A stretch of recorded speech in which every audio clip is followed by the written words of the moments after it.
shy away from the word rivalry with it, but their recent success, what does that do to this series and your preparation? Well, we prepare for the same, prepare the same way for every game, regardless of who the opponent is. We've always had a great deal of respect for Utah State, and as I mentioned last year, they're a terrific football team.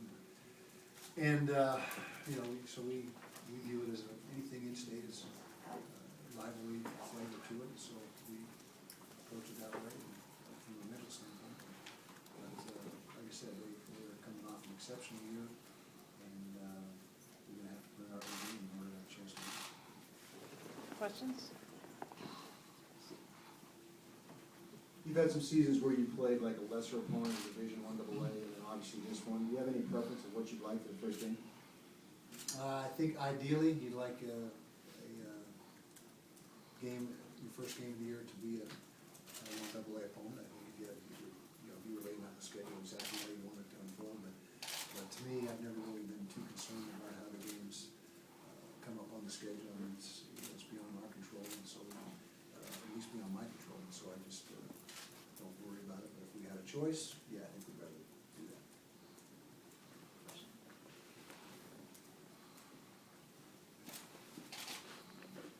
Had some inconsistencies over the years with quarterback. What do you have to say about this year's quarterback group and how you expect it to be? Well, to say we've had inconsistencies is an understatement. The last 4 years has been not anything near what we needed to be quarterback-wise, from a consistency, from a production, from a continuity standpoint, all the above.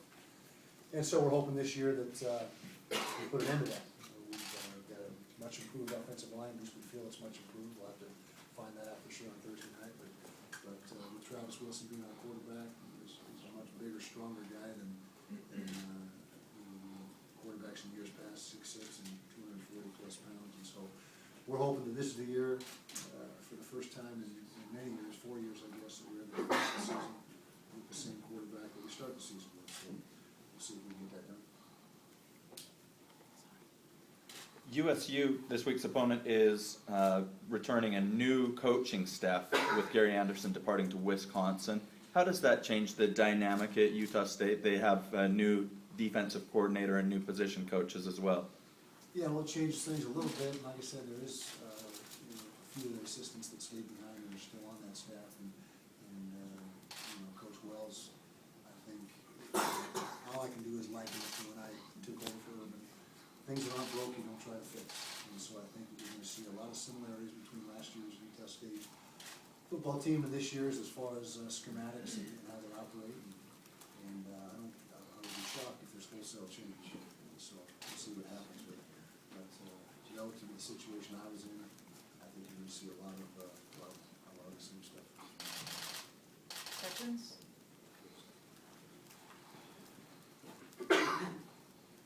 When the Utes take the field on Thursday, what's the single biggest difference we're going to see between this year's team and last year's team? Hopefully production on offense. And that was I think we were 2 for 17 on third down against the Aggies last year. I don't know if you're ever going to win a football game going 2 for 17 on third down. I mean, that's atrocious. And so we hope to be much different offensively, much more creative, much more explosive than we were last year. And if we're going to compete in the Pac-12, as we go through the conference schedule, that has to happen. That has to be the case. How much of an increase in plays per game do you think you'll average now? Good question. I would say, just off the top of my head, we hope for 8 to 10 to 12, somewhere in that range from what we were last year. And we haven't put an exact number we'd like to hit. We just want to play up tempo and get on the football, get a snap, run play, and same thing over and over. Get the tempo where we need it. We thought with Utah State probably doing the same thing this year, at least we anticipate that. It could be a game that might be a 4-hour game in a lot of ways.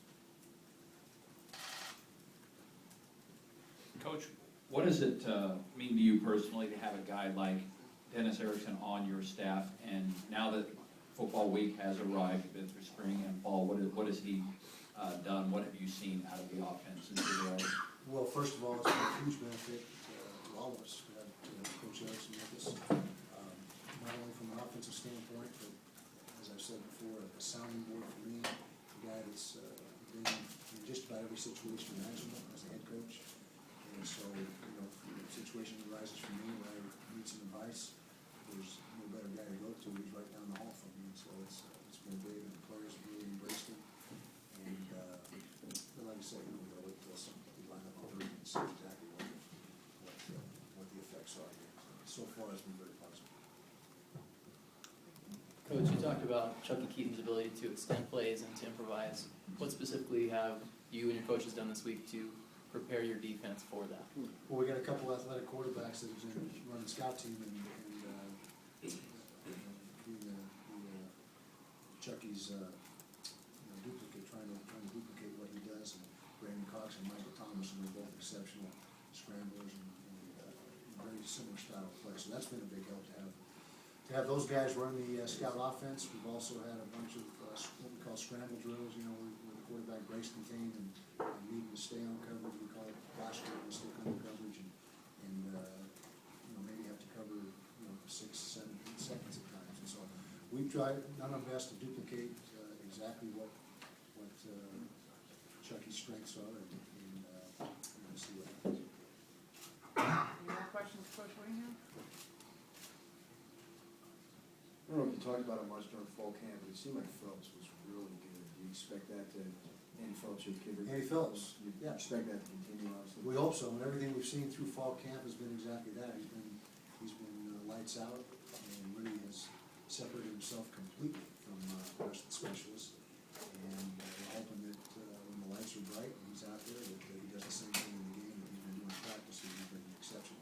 That's a big plus when you get him to kick the same way in the game he's been kicking for us in practice.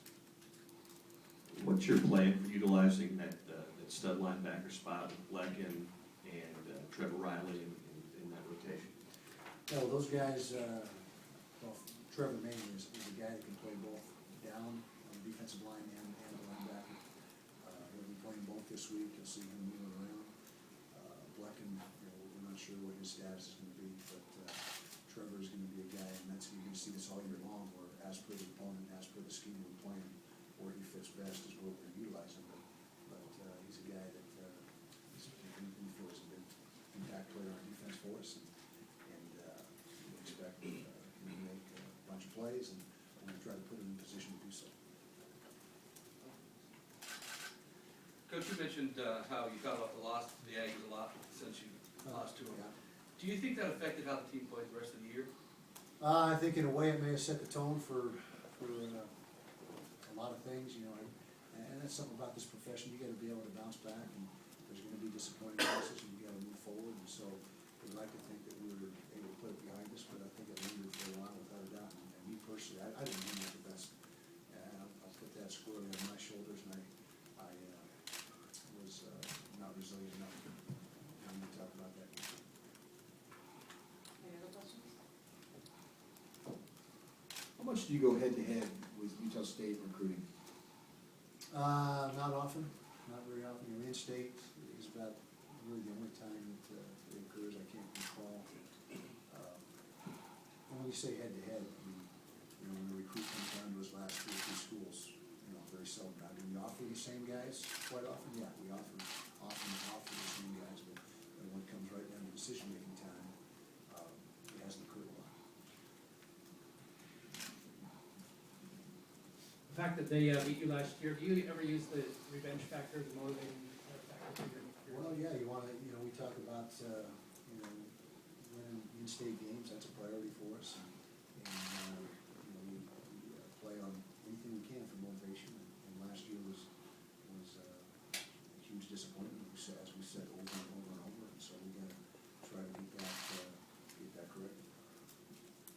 You're open to 3 straight home games, 5 or 6 at home. Can you talk about reestablishing the way things, earlier in your career, the way things are going here at home as far as the 21 game winning streak?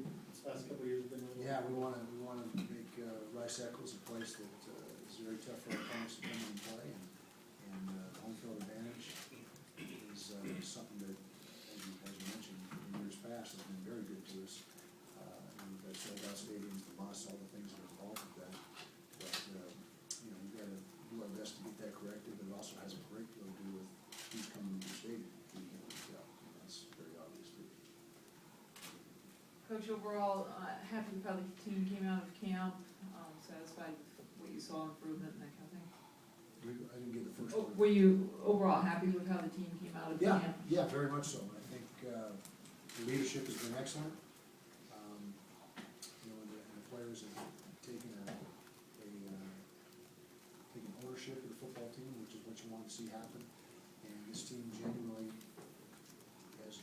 cares about each other. Great chemistry on this football team, and that's a credit to the players, because that's something that comes from within. Kind of your ongoing defensive storyline through fall camp was your secondary. Now the camp's done, now that you've got the opener, how confident do you feel in maybe your top 3 or 4 corners heading into Utah State, or is it one of those, let's wait and see? Well, athletically, very confident. You know, they've got speed, they've got athleticism. It's a lot of ability, zero experience for the most part. So it's going to be a wait and see thing, but based on what we've seen in practice and the improvement we've seen from spring ball through fall camp to right now, we've made a ton of progress, but doesn't change the fact that none of them have played corner in the game. So that's something that you never can completely predict how a young man's going to react when the lights are on and it's on the bright stage. So we'll see what happens. Any other questions? You may touch on this earlier, but people think of rivalries, they think Utah, BYU, this is older though. What does this rivalry mean to you and to this university, and how special is it to kick off the season with this? Well, it's important for, in-state, I mentioned we didn't go head-to-head a lot of the time in recruiting, but still, you want to take care of things in your own backyard, and that's important.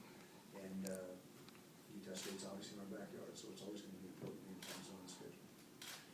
And then have you had trouble defensing a quarterback like Chuck McKee before, who's mobile, can do kind of a dual threat guy, and are you better equipped this year to handle it? Well, that's always a problem, and that's defensive coordinators, one of his worst nightmares is a dual threat quarterback, and that's why everybody, not everybody, but most people in the country are going to that.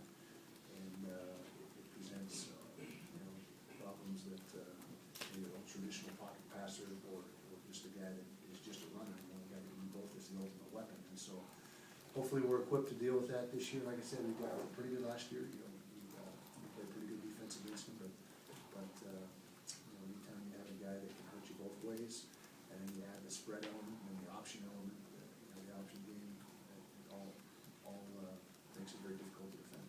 And that's why people are doing so much of it. Anything else for Coach Whittingham? Okay, thanks a lot. Thanks, guys. Players are now available.